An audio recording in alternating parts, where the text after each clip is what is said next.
Welcome back to the PI Files, where we dig into real cases, real people, and the role of private investigators in uncovering the truth. I'm your host, Eric Peterson. I'm a licensed private investigator here in California.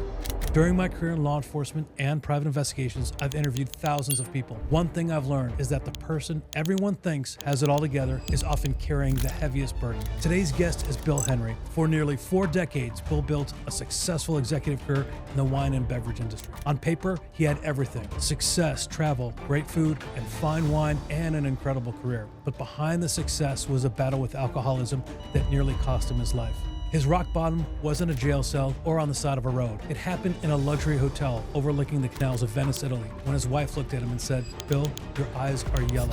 That moment changed everything. Today, Bill is sober, a certified life coach, founder of Living Step Solutions, and author of Gratitude, Grit, and Giggles. Bill, thank you for being here. It's an honor. Thanks for having me. I appreciate it. So I usually start from childhood, something like that, midlife. But for you, I'd like to start in that hotel that I mentioned in the intro. Can you walk us through what happened there? Yeah. So literally a luxury hotel overlooking the water in Italy. And I woke up, I felt great. And I turned to my wife and I said, "Good morning." And she said, "What the F is wrong with you?" It was not what I expected. So I was like, "What do you mean?" And she said, "Well, you're yellow." And I knew immediately what that meant. I kind of fell back on the bed and I said, "Well, it'll be okay. Let's get home." It was the last day of the trip. So I said, "Well, let's finish up and get home. Everything's going to be okay." It's kind of what I told her, knowing exactly what was wrong, that my liver was failing and I was jaundiced because I had cirrhosis of the liver. How did you know that was wrong? Did a doctor kind of warn you before that, or? Yeah, actually, it's kind of funny and it's one of the things that we addicts do, is we don't pay attention to what anyone tells us. So roughly 20 years ago, I was diagnosed with something called NASH, and I was very proud of it because NASH stood for non-alcoholic steatohepatitis. So I could easily say, no, it's not due to alcohol. I have this liver thing. But they told me then, you should really drink less. You should stop drinking because you have a liver problem. I didn't hear it. So then a few years ago, I was diagnosed with something called heochromatosis. That's where your body makes too much iron and your liver can't deal with it all. So again, they said, you have to stop drinking. You're going to die. And then, of course, I drank a lot because I was in that industry. I drank for a living. So people joke I was a professional drinker. Well, I really was. I got paid to drink. So when it all hit and the jaundice hit, it wasn't a surprise, really, but it was a surprise that it happened to me because that happens to other people, not Bill, So I knew what it was when they told me. I knew exactly what it was. And then what did you do at that point? We packed up. We got home. It was a little surreal, the travel to the airport in Venice. It was like there were speedboats behind us, and I felt like I was in a James Bond movie because I was a little out of it. And when we got on the plane, it was a very unique experience because we splurged and had business class, so it's free booze. And I think for the first time in my life, I didn't get a drink on a plane, especially when it was free. So it was very strange. So we got home, took a shower, went to Kaiser, and I was in the hospital for 5 days. And while I was there, 4 out of 5 doctors who treated me said, one more drink, you wouldn't have made it home. Your liver had failed. I'm like, okay. And then that 5th doctor said to me, "Are you ready to stop drinking?" And I looked at her, I said, "You never told me to stop. What do you mean?" And she looked at my records and said, "Look, here's 15 different occasions when doctors told you over a course of 20 years, if you drink, you'll die. Well, it's here." So I said, okay, I guess I get it now. With tubes and being in the hospital, I hear you. I understand. But I always heard you need to cut back, not you'll die. It's a big difference. Yeah, but they had documentation saying, hey, this doctor, yeah. The proof was there. I couldn't run anymore. I couldn't hide anymore. And one of the things that had happened, I think even if in that situation, I would have heard the same. You got to cut down from the doctor.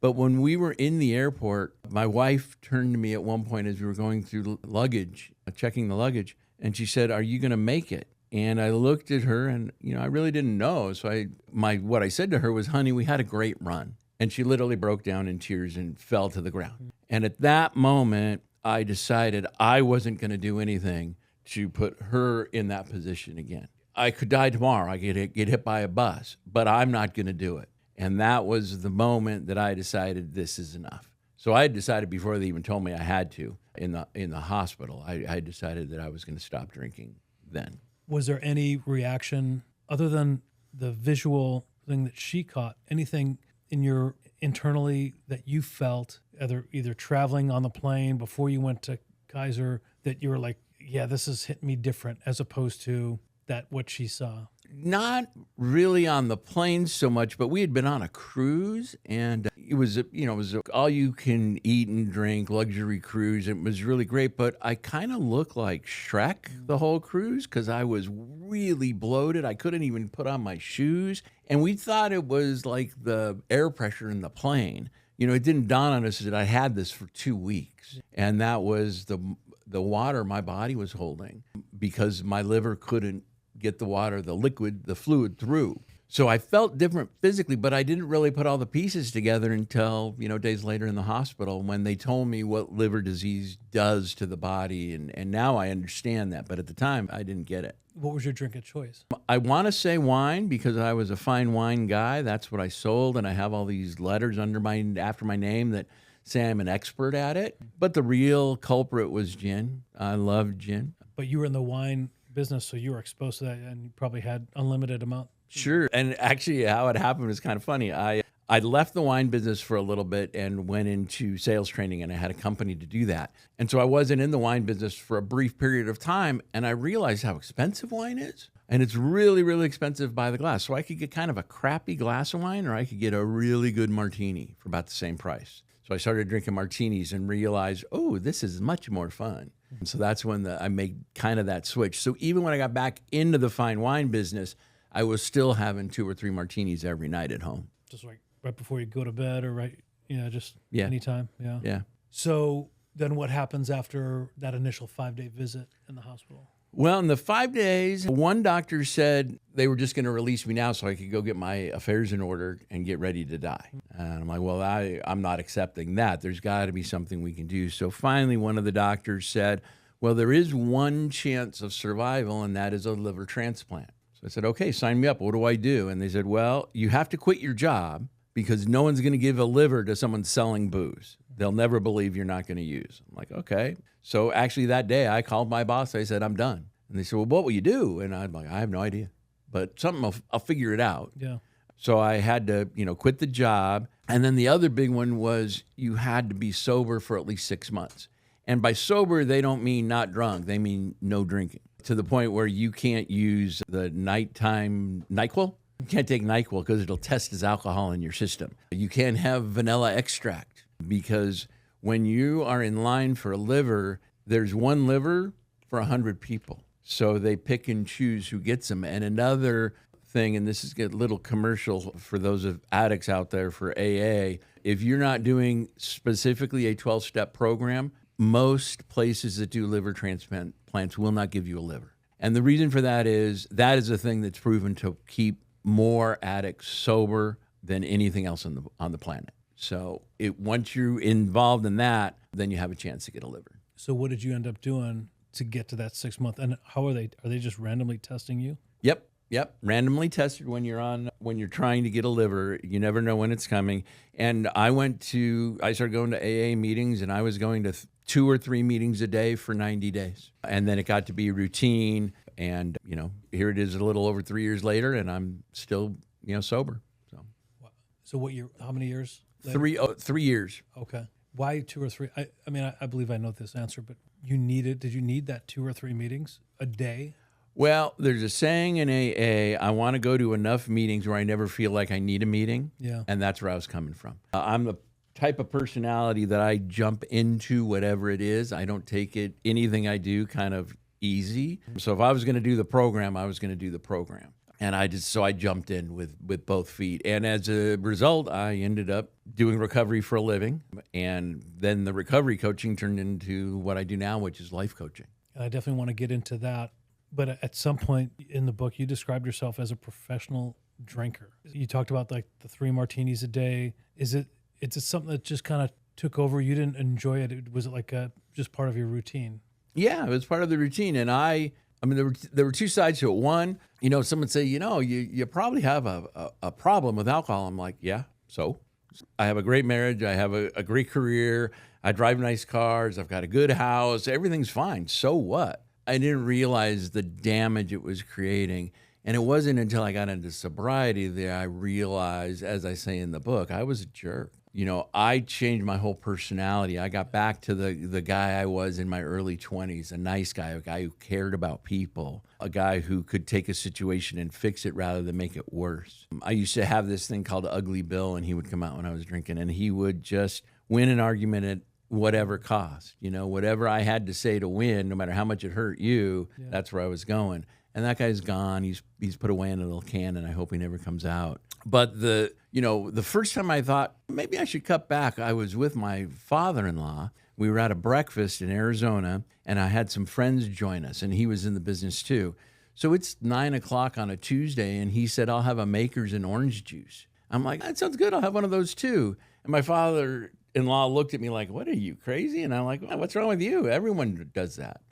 On vacation, if we weren't scuba diving, I would open the freezer and drink tequila out of the freezer first thing in the morning before my morning coffee.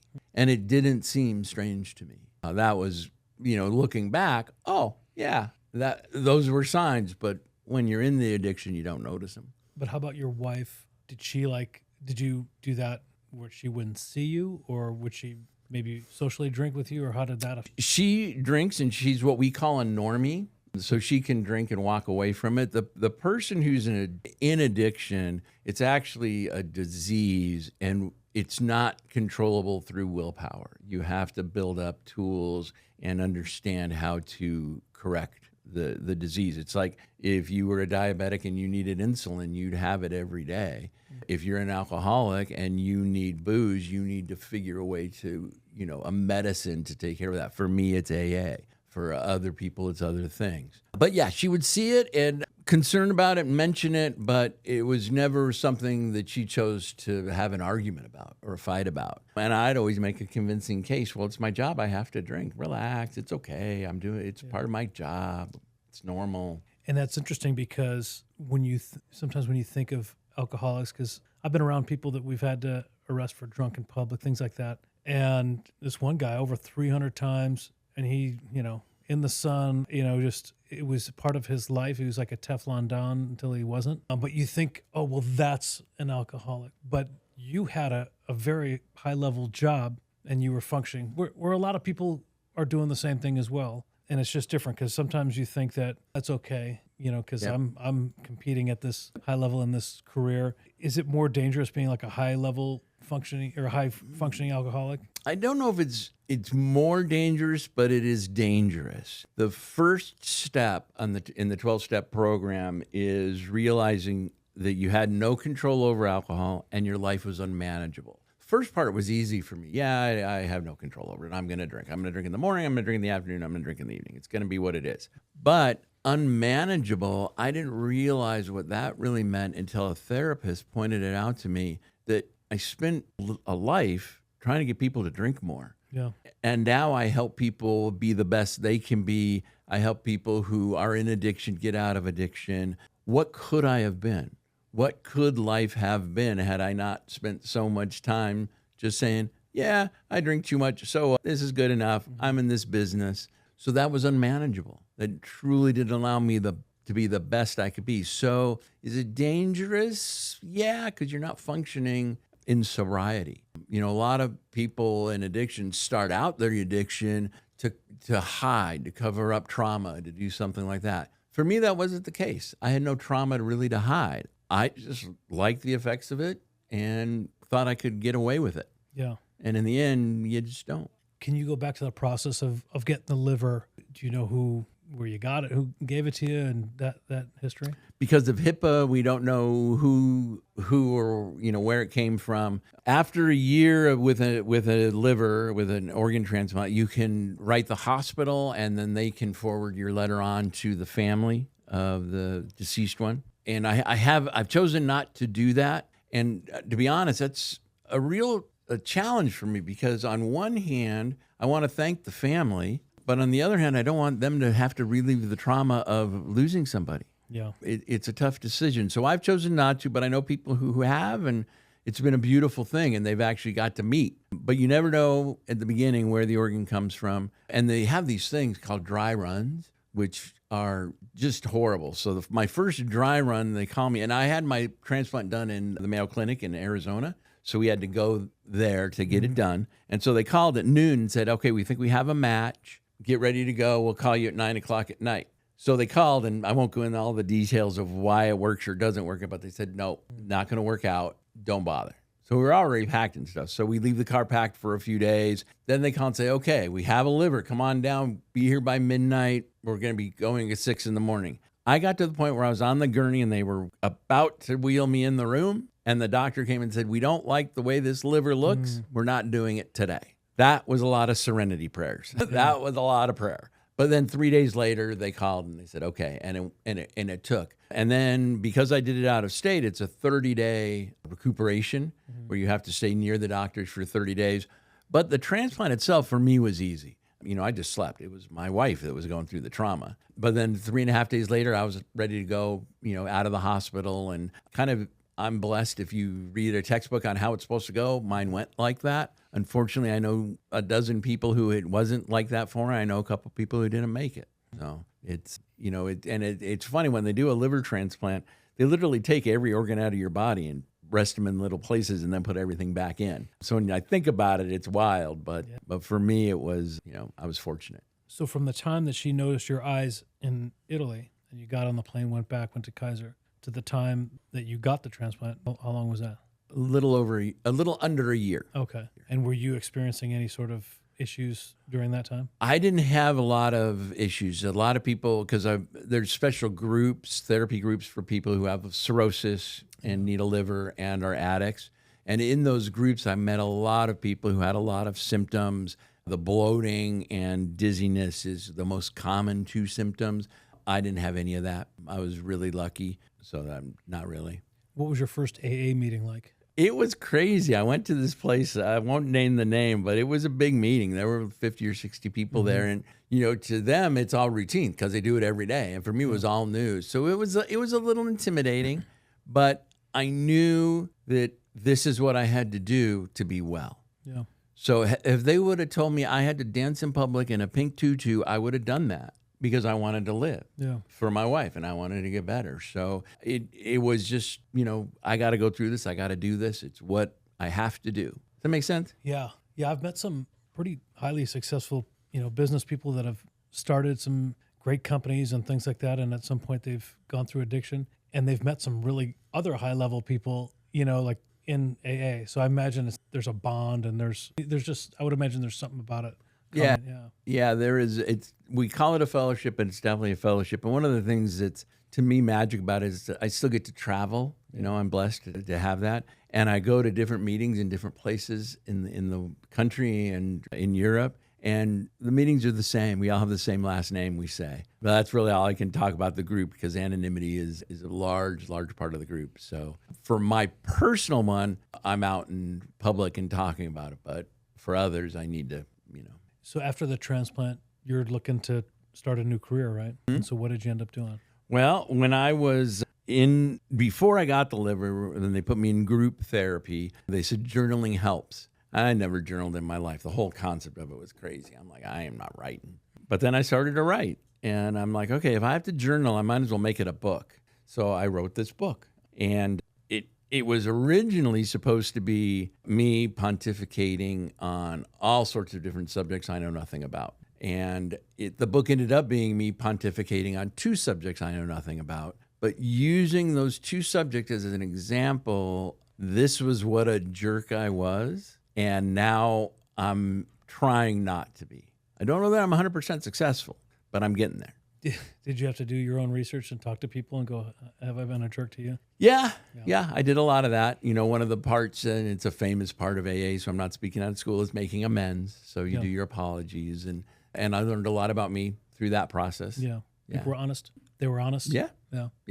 It's one of the things that, for me, making amends, I asked them to do. I said, please, give me honest feedback. Yeah. So. And then so you started writing this book, and then also you got into life coaching and... Yeah. I started out as recovery coaching, and I was going to help people in recovery. And then as I was going through my certifications and my training, I realized that a lot of the same questions, a lot of the same, practices of recovery coaching are life coaching. And I decided to take it in a life coaching arena because I had a lot of success in life and in business, as you commented.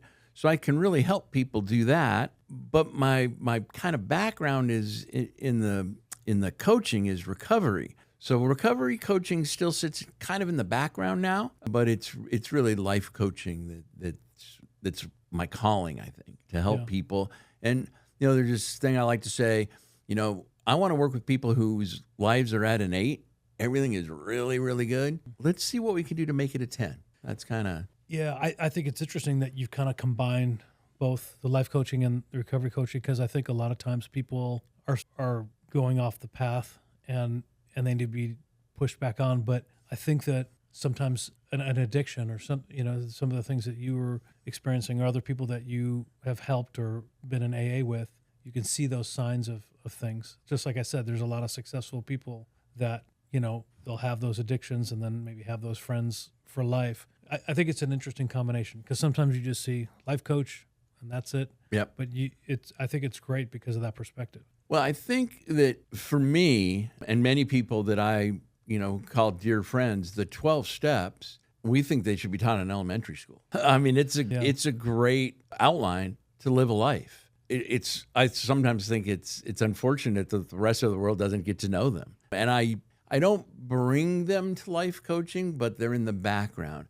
Because really in life coaching, my perspective and the way they teach us to coach is the client is the expert in the client. My job is to get them to bring out the best parts of them and find those parts that they're hidden away or they're not letting shine. For me, a great life coaching session is when I have a client sit back and say, that's a good question. That to me is a successful session because I've got them to think about their life and what they're doing in their business or whatever it may be in a different way. So they're going to come up with some different answers.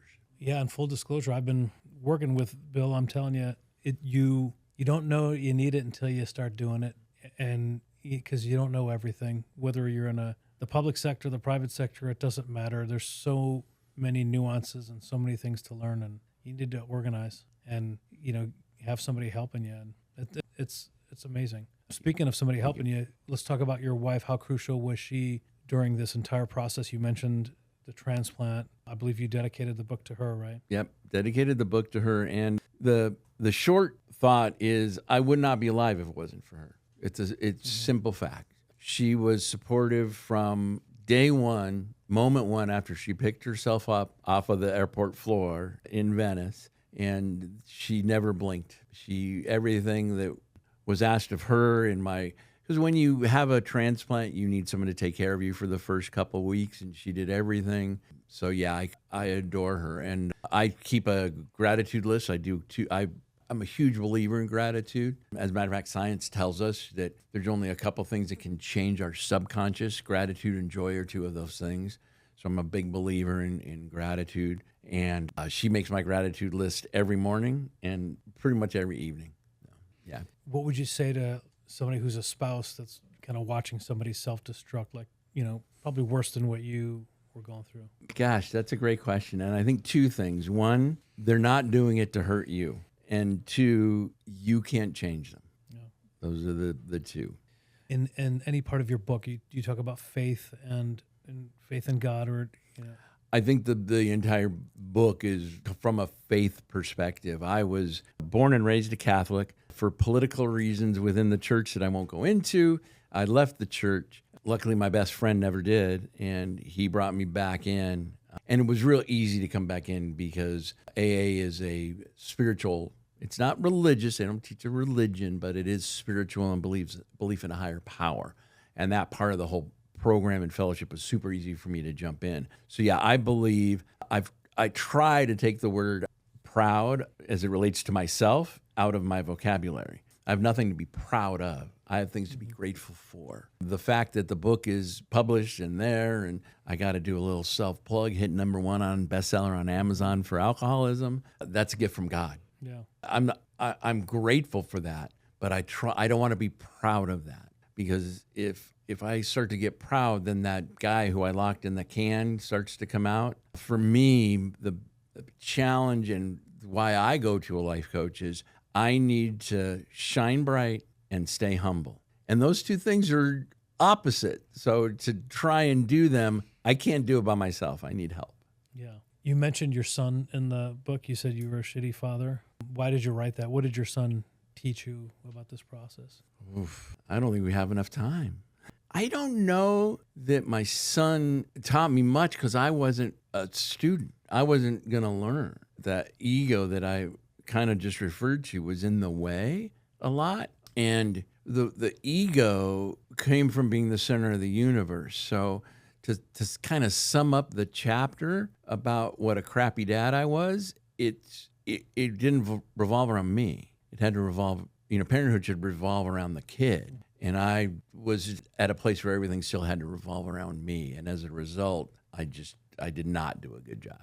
So you may have already answered this, but if he watches this or listens to this, is there anything you hope he hears? I guess I'm sorry, I guess that's it. In terms of life coaching, what do you obviously you're helping people, and I'm guessing you get a lot of joy out of that. And there's to see that progress and see what you've been able to impact on people's lives. Yeah, it's a very rewarding job, unlike the job I had before where it was just watching people get, change their state of mind, let's say, to now they change their state of life. Yeah. It's really, really rewarding. I'll share one client with you. She came to me and she wanted a job career. She wanted to do something different. The job she was in was not fulfilling. It wasn't something she wanted to do. So we went for a couple sessions, and finally about the fourth session, I'm like, so what is it really? What is it you really want? She says, well, it's weird. I'm like, okay, but what is it? She said, I really want to help people that are recovering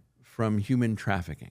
I was like, well, that's very specific. And I have no idea how to broach that, but I know how to coach you through what you're going to find out you need to do. And 8 weeks after that, she had a job in that field. And she was thrilled. Unfortunately, I lost a client, but that's okay. When I lose a client, it's great because they've graduated and, they come back once in a while for a little, brush up, but that was really great. And incredibly rewarding for me, for her, but knowing the hundreds of people she's going to touch and help. Yeah, it's needed. Yeah. And it's interesting because sometimes it's a niche that maybe you don't see as much as other niches, Yeah. I mean, it's needed, but where do you find a job like that? Yeah. How do you go about even finding those organizations, and what do you do? Yeah. So that's great. Is there anything people misunderstand about life coaching? Everything.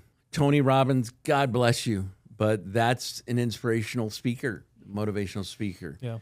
And there's three things, especially if you bring recovery into it, that people talk about. There's a therapist, a sponsor, you'll hear that a lot in recovery, and then a life coach. And there's three distinct differences. The easiest one is the sponsor. Their job is to take you through a book that was written 80 years ago. That's their job. That's what they do if they're doing it properly. A therapist, everything that happened to you before you meet me, the trauma, the causes, the deep-seated resentments, whatever it may be, that's the therapist's world. I don't do that. I'm not qualified for that. I take you where you are now and say, okay, what's standing in your way to move forward to what you want? What is it you want? What's really important to you? Let's figure out how to get those things. And that's really the difference. Is it therapeutic to have a life coach? Absolutely. But it is not therapy. It is future thinking and where you're going to be. Does that make sense? Does that answer your question? Yeah. Now, because there are people that throughout their life, whether it's childhood in their 20s, 30s, whatever, will say, hey, I'm going to do this, I'm going to do that. They have 50 things they want to do. And in my opinion, it's about the execution. You just got to do it. And sometimes you just got to jump in the deep end, whether it's in business or any sort of venture or something. And obviously you help with that. But are there any people that, at some point you're saying, hey, you got to do something here? Because you can coach them as much as you want, but until they get it or execute, what are you going to do? What are they going to do? So have you had those instances? Yeah.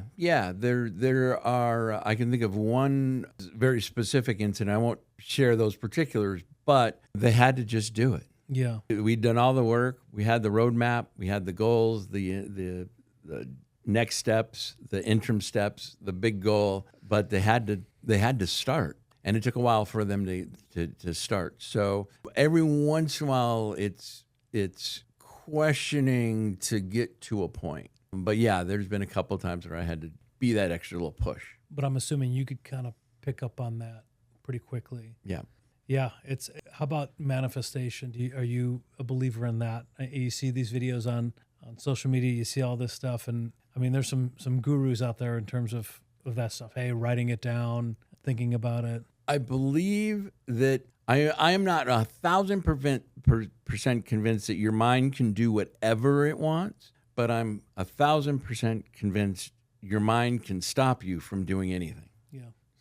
So speaking from experience, there has been times when I've written stuff down, put it in an envelope, first, January or whatever. And then the following year, I'm like, oh, I did it. But I didn't know that, but of course you got to make some steps to do it. But I'm like, oh, that's right. I wrote that down. Yeah. So I think but you got to have that discipline and focus. You got to just do it. And then a life coach. Yep. And then, for me, one of those examples would be the book. I said, okay, I'm going to do this journaling. I'll make a book. I'll write a book. Well, the book wasn't getting written until I decided, okay, every Monday for 3 hours, I'm sitting in this spot and I'm writing this book. And there were times when I'd sit there for an hour and nothing would come. But I didn't leave. I didn't give up. That was work. And I did that on Mondays and Fridays for, 15 months. And it ended up, I got a book out of it. But it was structured and I forced myself. And a lot of times you have to do that. But yeah, it was written down. And I looked at it every day and I knew exactly what I had to do. I think authors, and I only say this because I've been going to these conferences and talking to authors, and I'm trying to do it myself. They're the biggest procrastinators. And I think that, in my opinion, and I think a lot with this day and age, with so many distractions, some of those good distractions, helping your business and employee, doing a great job or whatever, expanding certain things are good distractions, but you've got the phone and TV and other things distracting you. I think they're one of the biggest procrastinators in getting it done. And at least the people that I've talked to, either they haven't gotten it done or as usual, those are one of the, I'm going to do this, I'm going to do that. Yeah. Yeah. I think it's tough because you got to set aside those hours, Yep. those days, put the phone away, tell people don't knock on my office door or whatever. Yep. And just get to it. Yeah, my wife would come downstairs and she knew if I was sitting in one section of the couch, I was working, I was writing, and she wouldn't talk to me. If I was over on the other side of the couch, it was fine. She'd talk to me about anything. Even if I had my computer out and I was doing something, I wasn't necessarily writing. I was just working, and that was okay. But yeah, that was a boundary I set and kept until the book was done. Well, you see those movies where like authors will go to other, towns or like a mountain area or wooded area by themselves and write their book. Are you going to do any more? There will be another book, and it will be called Gratitude, Grit, and Giggles, the Serenitizing System. Okay. And that's a system. Serenitizing is what I like to call my coaching overall. And it's being at peace, but not serenity. To me sounds like you're tranquil and quiet. Serenitizing to me says you're working at it. It's very much a verb, and you're working towards that balance and that, be it career, family, relationship, whatever it may be, you're doing movement towards it. And so that would be the next one. And then Gratitude, Grit, and Giggles, the women. And that'll be about the women who have affected my life. I realized after the book was done and published and everything, I realized it was all the men in my life, but except for my wife, none of the other women. And they were a huge part of it. Yeah. So total of 2 more, make it total of 3. Yeah. But it'll be 5 years before they're all 3 out. Yeah. It gets to be a lot. Are you going to do any Audible version? Well, yes, I think, but I don't want to do AIs because it sounds like AI. I don't want to hire someone because I have no money. No, because I really want to do it myself. So it's just a matter of getting the time to actually do the recording. But I think enough people have asked me to do audio, so I'll do it. And it'll be interesting to do because a lot of what I tried to do in the book was have some humor, and I don't know how that'll come across with me reading the humor. I think it works in the book. I've got comments that it's a pretty funny book. Yeah. And it's fun to have a book people think is funny about a pretty serious subject. But Yeah. I do believe that without the giggles, why bother? It says on the back of the book, my favorite line, and this is true. My favorite line in the big book of Alcoholics Anonymous, which is 400 and some odd pages, but there's a single line that says, "We are not a glum lot," and that's my favorite line. We're not so serious and dire. Yes, we have issues. Everyone has issues. Let's fix them and get on with it and have fun while we're doing it. Yeah. Now, in terms of your coaching, the sober coaching, you're dealing with a lot of different, not just alcoholics, but different addictions. Yeah. Drugs, things like that. Yep. Are you seeing a different age range, or who are you? What types of people are you seeing for all of those? For the map? The thing about addiction is it doesn't care what you are, what sex you are, what age you are, what socioeconomic, it'll come and get you. So yeah, my youngest client is in their early 20s. My oldest one is older than I am, and everything in between. And, the things that people get addicted to, it's a personality. I mean, sometimes it's alcohol, which is the way the alcohol breaks down in the body. But video games is one that could be, an addiction, and you need to learn to control that. So really, there's not a one type. But the good news is, for all the types of addiction that I've ever come across, that we can find tools to make it a little bit easier to live a rewarding life. Yeah, so I worked narcotics, and there was the crack epidemic. There's pills. There's different things like that. Is there any sort of trends that you're seeing now, or no, not that I'm seeing really. I mean, fentanyl is the big danger everywhere because it's just such an ugly thing, and it's easy on the criminal side of it, right? So that, but nothing really else that I'm seeing. No. What I've noticed, I'd like to know if you have an opinion on this, is there's maybe a trend not to drink much anymore for the younger people. I've seen like sober parties and all of this stuff, and people are just getting more healthy. And I think as information is getting out there, they're like, obviously people can listen to this and find out what happened to you and almost, dying. And so have you noticed that? It seems like there's, I guess maybe alcohol sales are down. I think they just don't seem interested in it anymore. Well, they're very interested in the phone and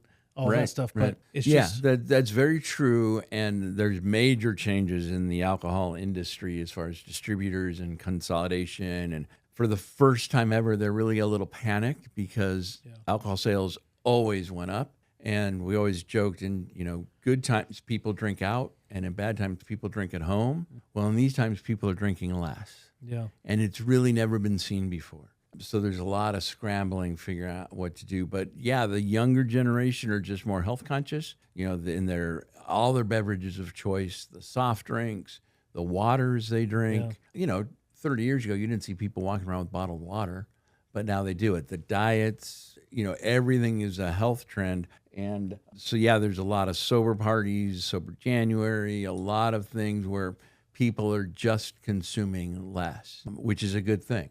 I think it's really good for society. And yeah, it's definitely on the downturn right now. So I've got some final questions. What are you most grateful for today? Most grateful is that every day I'm grateful that I know my Creator and know He is my Creator, and that this is all part of His plan. If someone is watching this, or they're secretly struggling with alcohol, maybe depression, anxiety, what do you want them to hear?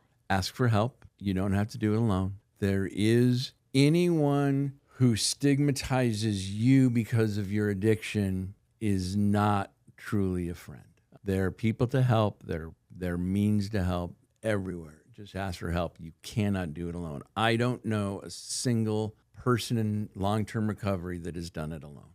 It doesn't happen. We need other people. What do you want people to remember about Bill Henry? Oh, boy. I think what I want people to remember is that my wife saved my life. Yeah. I think that, yeah. Well, thank you again. Please check out the book, Gratitude, Grit, and Giggles. You're going to love it. There's going to be a link below everything that we put out. If people want to get in touch with you, how do they do it? Well, it's livingstepsolutions.com online.